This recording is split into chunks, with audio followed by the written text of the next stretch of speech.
So what just happened? It turns out that for years the common wisdom was that hardware was a bad venture, at least. But that's changed. There's been 45, at least at my last counting, and probably a lot more if I dug deeper, startups that are doing nothing but neural nets in one form or another. 5 of them have already raised more than $100 million to do this. So it's the venture capitalists that tend to behave like sheep, and suddenly they've all run in this direction. So it's an interesting story. So what is it? What are the driving factors? Well, neural nets have been successful in classification, and that sort of pushed the whole thing.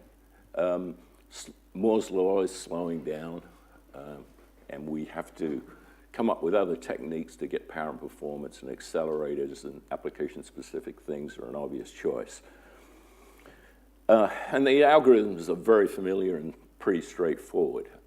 And so we can either repurpose CPUs or build our own ASICs.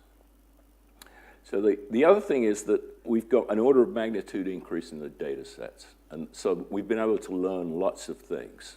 Although if actually a lot of them, like some of these face recognition things, are surprisingly fragile. You can fool them if you want to be perverse. By putting dots or something on your face, they may think you're Elvis Presley or something. I'm not kidding. Maybe an improvement, but who knows? So there's lots of independent foundries. So I've got a lot of slides, and I realize we've only got 15 minutes, so I'll run through this. We've probably all seen slides like this. There's lots of application areas. It's going to solve all kinds of problems, maybe. Self-driving cars, which that's a lot of neural nets. But they have had some notable successes. And the one I'm showing here is just a face recognition. Deep face that Facebook put out a few years back was actually very accurate. It only did one thing, of course, but because they had such a vast database of pictures, they were able to teach these machines. And there was another one that you're probably very familiar with, and that's the DeepMind success. Although that was only part of that had anything to do with neural nets, but it sort of amped up the story about artificial intelligence and so on. The slowing of Moore's law that has led to accelerators. Well, I've just shown a plot there. We're here, right, on this yellow point, and you can see, ignore the projections because they are all on track because they haven't existed yet. But the ones that have are way behind schedule. Companies like Intel look like they're struggling to get their processes onwards. So that's a real thing. And the price is going up too. So it's really a return on interest showstopper, not a physical one, I think. And Global Foundries has decided they're not going to do 7 nanometers because they figured that node would cost them between $2 and $4 billion, which they weren't prepared to go for. Well, here's the paradigm. I think we've all seen vector matrix multiply. And there's been this, I'll say more about the mathematics in a few seconds, but the order of magnitude increase in data is probably the single thing that pushed this whole idea over the top. These guys, Google, Facebook, and so forth, have got vast amounts of data, and they've started to mine it. And if you can add, there are more coming on if you look at some of the Japanese, Chinese companies like Baidu and Alibaba and Tencent and so on. Tencent have a very big program to do machine learning, which usually translates into neural nets. And a lot of this data is available to third parties like researchers and companies who want to use it for nefarious reasons, like Cambridge Analytica, for instance. So you can find a lot of stuff about people these days. These are some of the older open source things. I'm just involved now in a new DARPA program in which we put together 64 benchmarks in this space, which are, I think, more comprehensive. I'd be happy to talk about that offline. I don't have any slides on it. So what are neural nets quickly?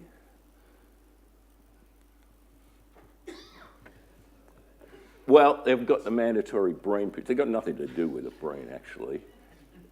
But you've got to put these pictures up, and here's a neuron, no less. And it's all been sort of sorted down to this, which is a very ancient concept. When I was an undergraduate, my tutor was working on this thing, but he couldn't get it to work because he only could model 8 neurons in those days. But you've seen the story. It's a weighted sum of things, so it's an inner product, essentially, with one big difference, and it's got this nonlinear function, which sort of messes a lot of things up, this ReLU thing. It's usually approximated by this linearization. And so if you put everything together, you have these hidden layers, and these are just the weights going into the summation plus nonlinear operation. So it's matrix multiply with a difference. And so I've drawn the operator a little differently. It's matrix multiply with this non-linearity, which gives it a bit of a kick. This is just a picture to show you that they can get very big, and in fact, effective ones, if you go back to here, the rank of these things is in the millions. So it's a lot of data. Remember, everything going into this point has got a weight associated with it. So there's quite a lot of static data that you need to keep around. This is just, you think about just a succession of bipartite graphs, and you can do it as a matrix multiply. Here's a slightly different version. And here we've got, this is the convolutional net. They've tried to reduce dimensionality by using the idea of filters at the front end. It's really just something borrowed from signal processing to, each filter looks for a different feature. And in fact, the filter weights can be learned and so on. So this whole thing gets quite big. So the training and inference then is,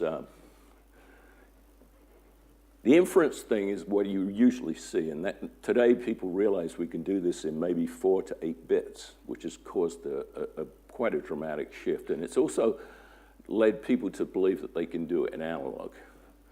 So I'll say a bit about that in a second. But so the weights, we can do well, at least a stochastic version of gradient descent to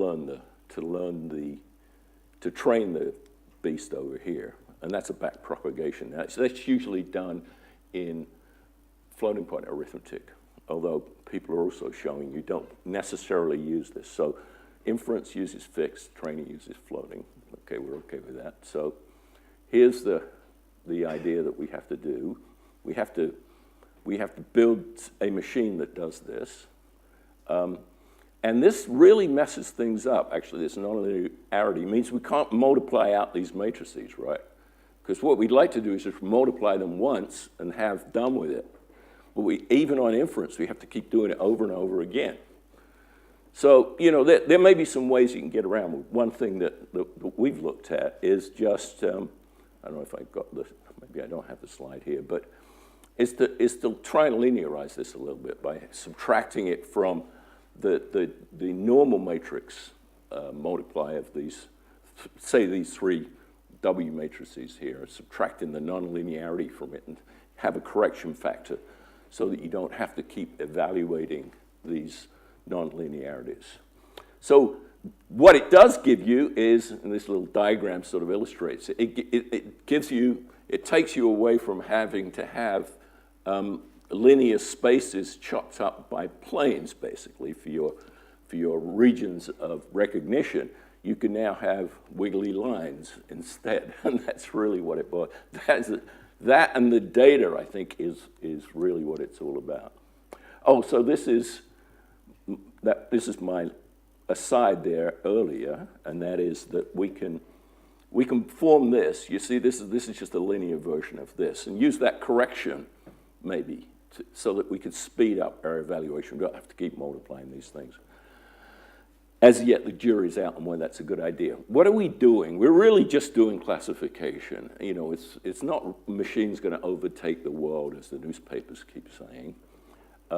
It's really just a classification. It's a small part of what people who spend their lives doing AI do. They've got much more exciting things, in my opinion, than multiplying matrices together. In fact, if you go back in the literature, I just said that, you know, it's an ancient thing. The McCulloch-Pitts neuron, and this is taken right out of a paper from back in the 50s, is a very familiar, right? And this is a list in 1988, no less, of the top dozen or so neural net machines.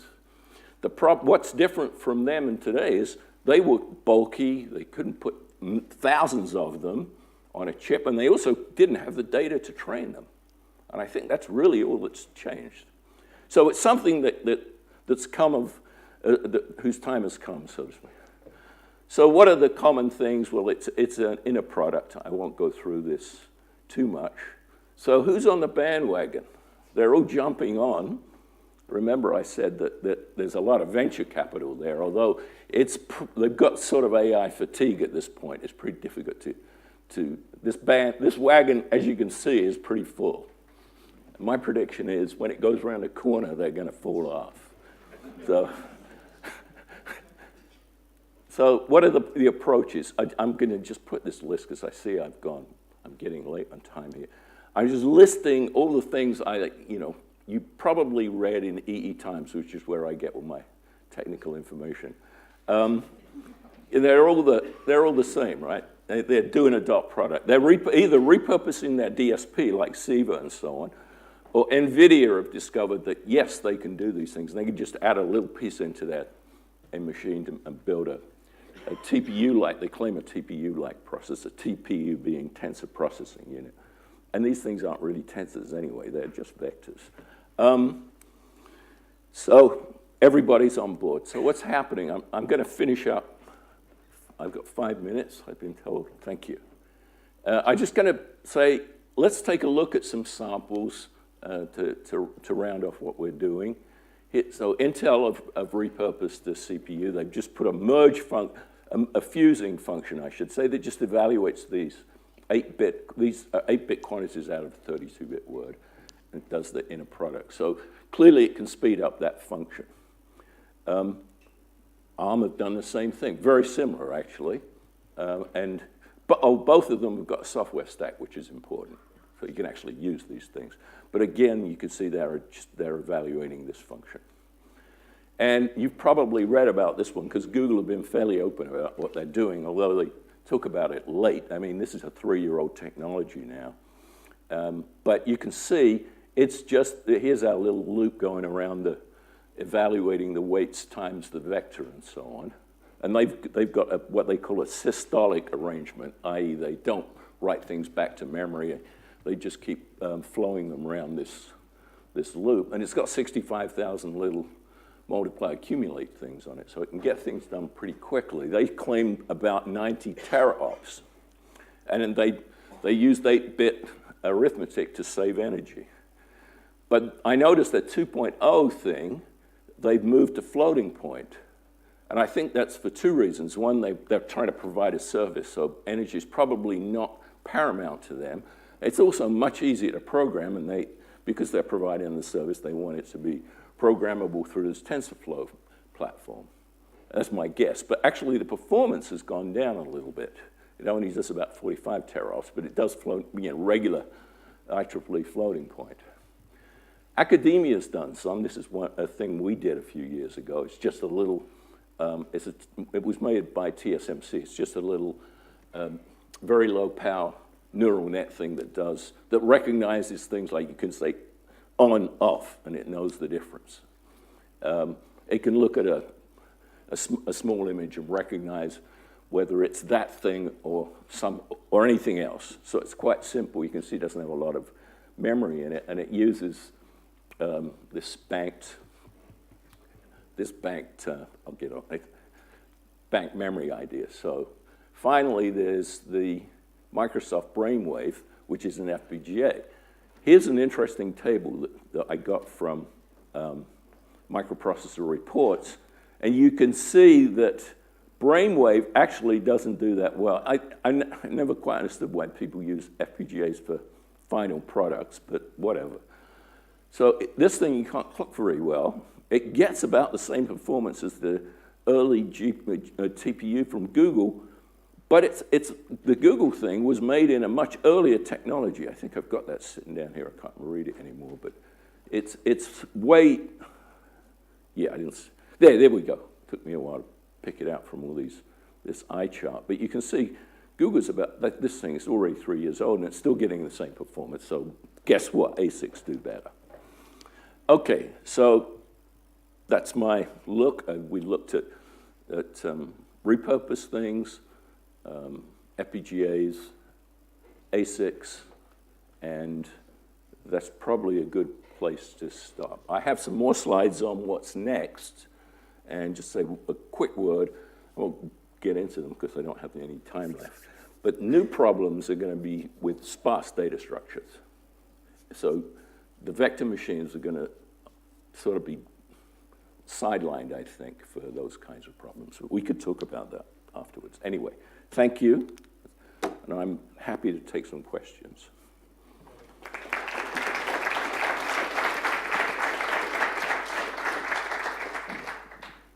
Any question in the room?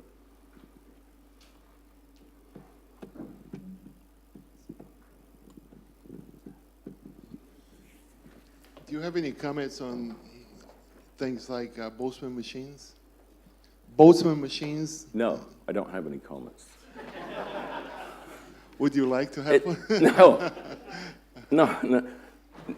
I'm just interested in this very small problem that everybody is trying to make a business out of. Actually, one thing I left off due to space was the fact that a lot of people are trying analog, which I put in the same category as FPGAs. Please don't do it. Yeah, they've got low precision, but you change the temperature in a room and everything goes haywire. So there's been a number of startups. One of our former students actually has got a large operation down in Austin. I mean, a large startup operation. Crazy. Okay. Any other questions? So one question from myself. Oh. So what is your take if for any startup in this space, how much do they have to take on hardware versus software? What is more important?